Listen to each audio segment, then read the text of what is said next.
जय हिंद दोस्तों, मैं आप सभी के बीच लेकर आ गया हूं बीपीएससी टीआरई 2.0 एग्जाम के लिए टेस्ट सीरीज लेकर आ गया हूं लैंग्वेज पेपर का। ठीक है, तो चलिए ये टेस्ट सीरीज नंबर 9 है। तो हम लोग देखते हैं इसमें किस तरह से क्वेश्चन पूछा गया है।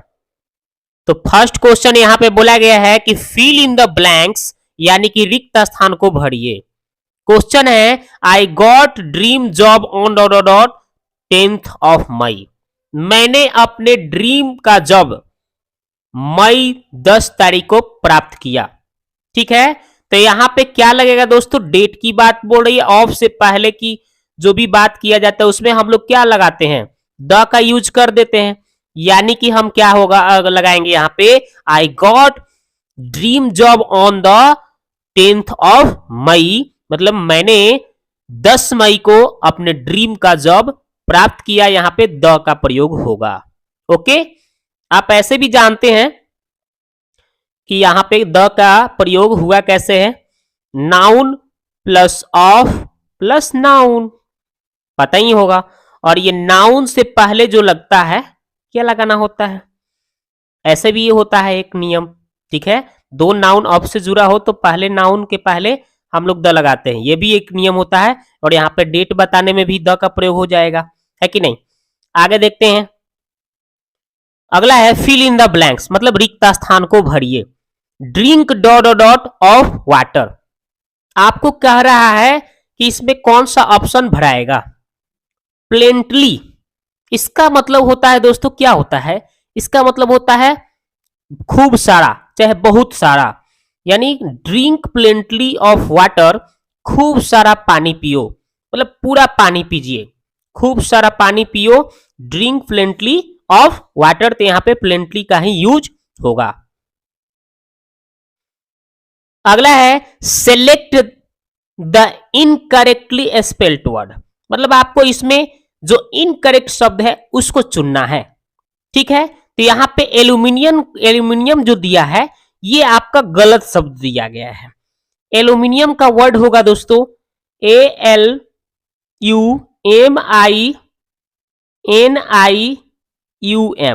ठीक है, एल्यूमिनियम का ये वर्ड आपका इस तरह से लिखाएगा, समझ गए। तो इसको आपको ऐसे लिखना होगा, यानी कि यही आपका एल्यूमिनियम का वर्ड गलत दिया गया है, जो कि हमें आंसर करना था, हमने कर दिया।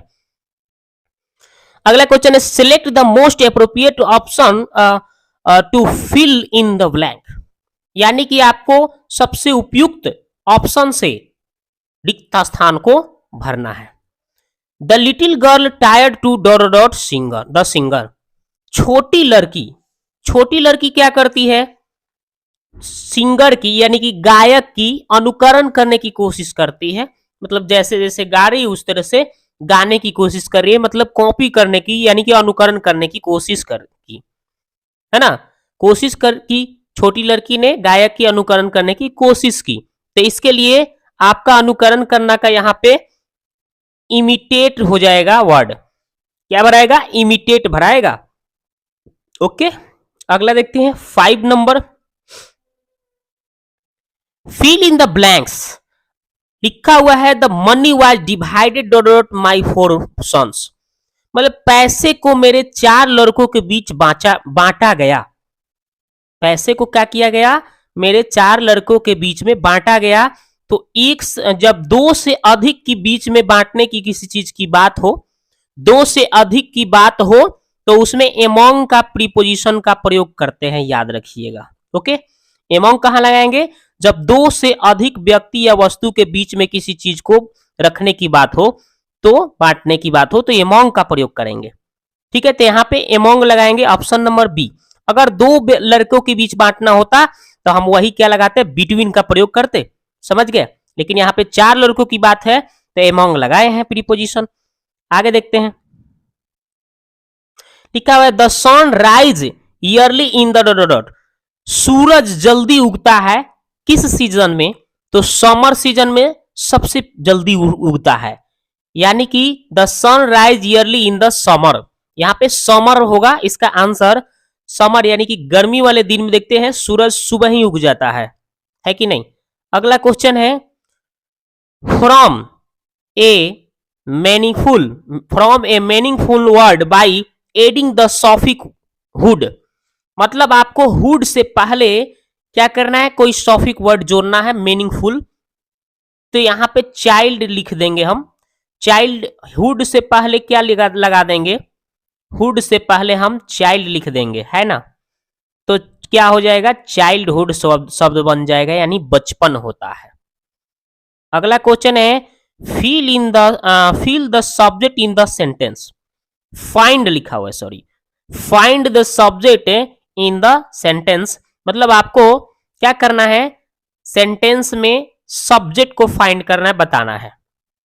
लिखा हुआ है this is the boy who stood first. ठीक है, यह वही लड़का है जिसे मैंने ठहरे हुए पहले प्राप्त किया था, जहां पे मैंने उसको ठहरे हुए देखा था। तो यहां पे सब्जेक्ट कौन है, द बॉय हो जाएगा। इसमें सब्जेक्ट कौन है जी, द बॉय इसमें सब्जेक्ट हो जाएगा। ओके, ऑप्शन बी आंसर हो जाएगा। तो लैंग्वेज पेपर में आपका इंग्लिश 8 क्वेश्चन पूछा जाएगा, जो 8 क्वेश्चन का हमने क्लियर कर लिया। अब देखेंगे हम 22 क्वेश्चन जो हिंदी से पूछे जाएंगे। पहला क्वेश्चन है निम्नलिखित विकल्पों में से किस विकल्प में सभी शब्द व्यक्तिवाचक संज्ञाएं हैं। तो आप पढ़े ही होंगे राम, रामचरितमानस, गंगा। ये देखिए सब के सब व्यक्तिवाचक संज्ञा है, जो व्यक्ति भर का या मतलब किसी चीज का नाम बताता है। जैसे राम कोई लड़का का नाम हो गया, फिक्स नाम हो गया। रामचरितमानस कोई बुक का नाम हो गया, गंगा कोई नदी का नाम हो गया। ये सारे के सारे आपका व्यक्तिवाचक संज्ञा में आएंगे, यही आंसर हो जाएंगे। अगला देखिए, बोल रहा है तीनों स और ह कौन सा व्यंजन होता है। तो जब भी आपसे कोई पूछता है कि तीनों स, ठीक है ना, 3 गो स आप पढ़े ही होंगे, तालाबे स, दंती स, मूर्धन्य स पढ़े ना, और एक ह।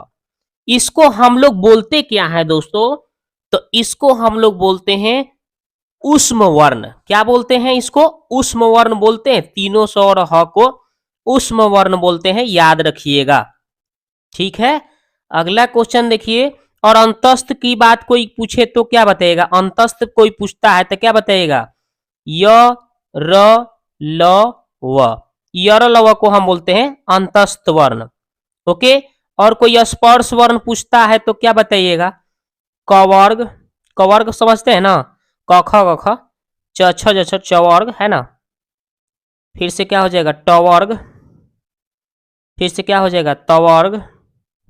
फिर से क्या हो जाएगा, पवर्ग, पवर्ग। ठीक है, तो यानी देख रहे हैं कवर्ग, चवर्ग, टवर्ग, पवर्ग, ये सब 25 होते हैं टोटल। कवर्ग मतलब क ख ग ख हो गया ना, अंग तक। इसी तरह से च पूरा यहाँ तक, ट पूरा आ तक, त पूरा न तक, प फ पूरा म तक, यानी टोटल 25 गो होते हैं स्पर्श व्यंजन, याद रखिएगा। ओके, आगे बढ़ते हैं। स्वर सहित व्यंजनों को लिखते समय उसके नीचे लगाते हैं। स्वर सहित व्यंजन को अगर लिखना है तो हम नीचे क्या लगाते हैं, हलंत लगाते हैं। आंसर हो जाएगा इसका ऑप्शन नंबर कौन सा हो जाएगा, तो ऑप्शन हो जाएगा आपका सी।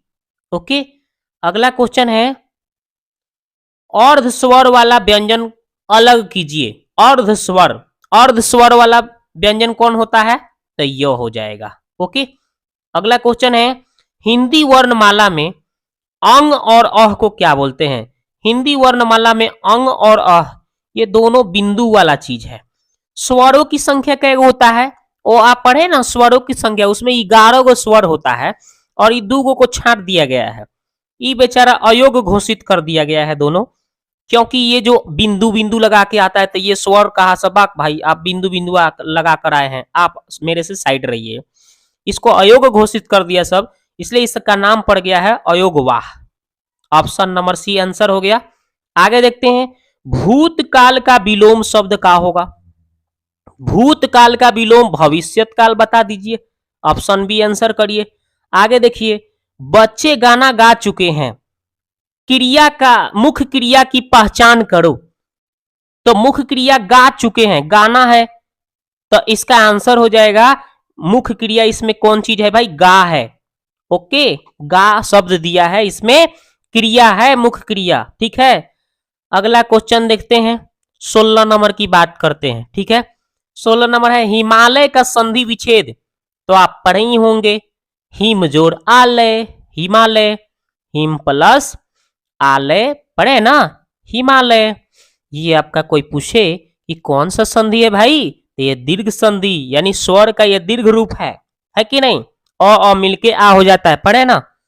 ये आपका स्वर संधि का उदाहरण है। स्वर का कौन सा भाग, कौन सा भेद, तो यानी दीर्घ संधि। ओके, अगला है अथाह में प्रयुक्त उपसर्ग, अथाह।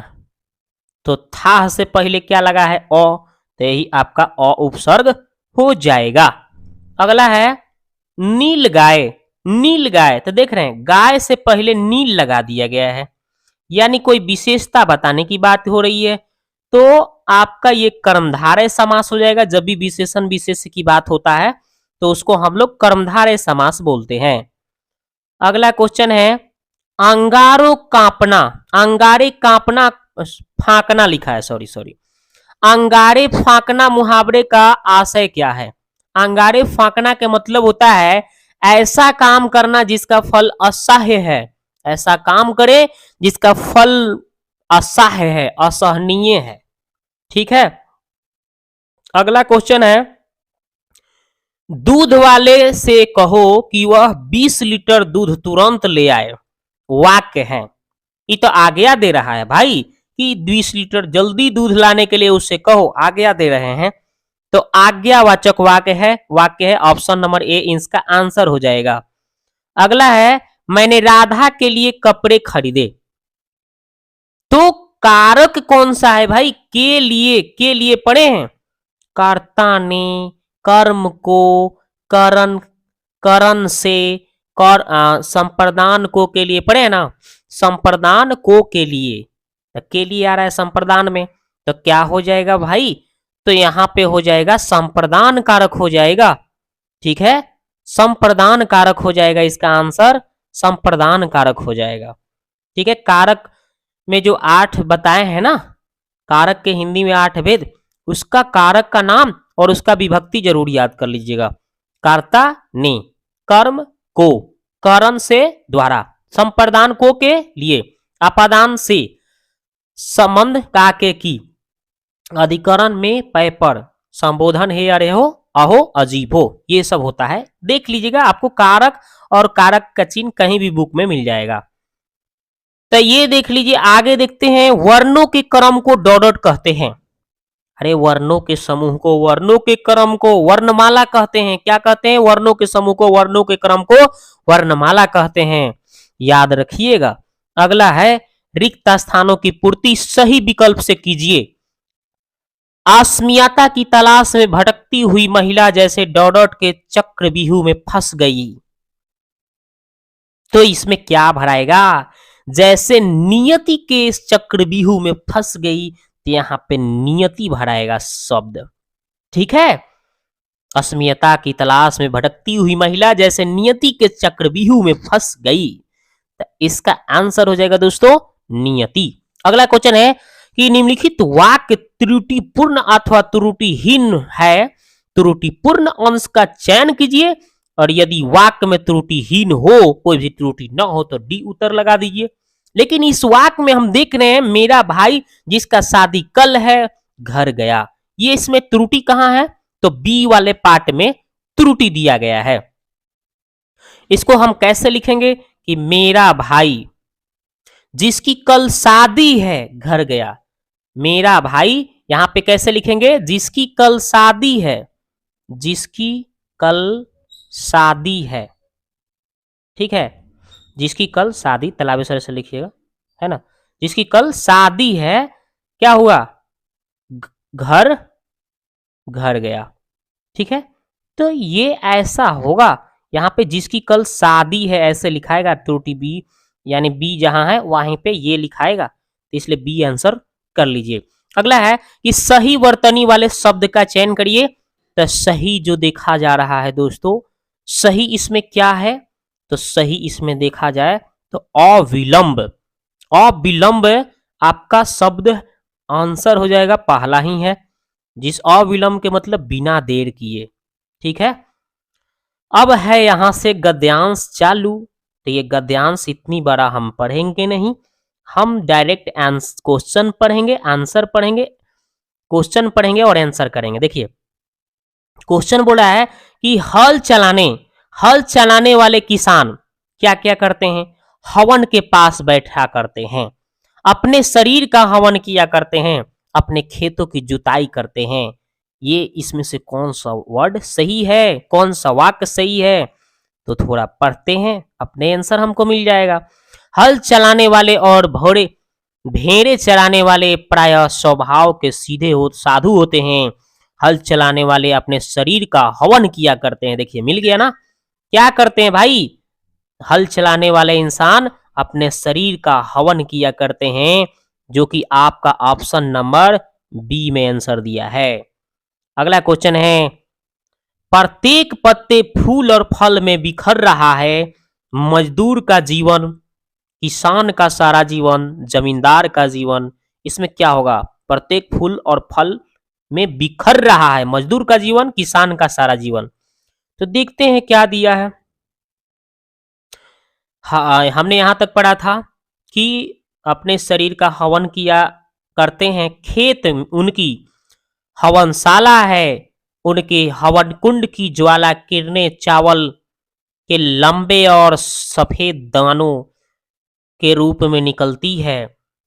गेहूं के लाल लाल दाने इस अग्नि की चिंगारियों की डालियां ऐसी है। किसान मुझे अन्न में, फूल में, फल में आहुति देता हुआ सा दिखाई पड़ता है। कहते हैं खेती इसके ईश्वरी प्रेम का प्रतीक है। केंद्र सारा जीवन पत्ते में है, उनका सारा जीवन पत्ते पत्ते में है, फूल फूल में है, फल फल में बिखर रहा है। देख लीजिए मिल गया ना आंसर, फल फल में, फूल फूल में बिखर रहा है जीवन उनका, किनका? किसान का भाई। तो मिल तो गया हमको आंसर, प्रत्येक पत्ते फूल फल बिखर रहा है, किनका भाई? किसान का जीवन, किसान का सारा जीवन। अगला क्वेश्चन पढ़ लेते हैं, भारतीय किसान को कोई सरोकार नहीं होता। ऊंचे ऊंचे घरों में, बड़े बड़े शिवालयों में, मंदिर मस्जिद गिरजाघर से। तो चलिए देखते हैं कहां पे इसका आंसर दिख रहा है। तो यहां तक ले हमने पढ़ लिया था कि उनका सारा जीवन पत्ते पत्ते में, फूल फूल में, फल फल में बिखर रहा है, वृक्षों की तरह उसका जीवन एक प्रकार की मौन जीवन है। विद्या यह नहीं पढ़ा, जप और तप नहीं करता, संध्या वंदना नहीं नादि इसे नहीं आते, ज्ञान ध्यान का इसे पता नहीं, मंदिर मस्जिद गिरजे से इसे कोई सरोकार नहीं।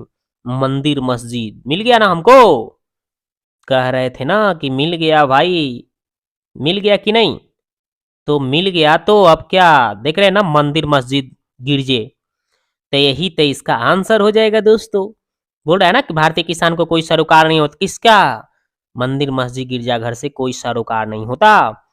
अगला है, दिए गए शब्द का पर्यायवाची शब्द, तब विश्व, विश्व को मतलब होता है संसार, तो कहीं संसार इसमें नहीं दिया है, भूमि नहीं होता है, धरती नहीं होता है, पाताल नहीं होता है, इसलिए उपयुक्त में से कोई नहीं होगा। विश्व का मतलब होता है संसार।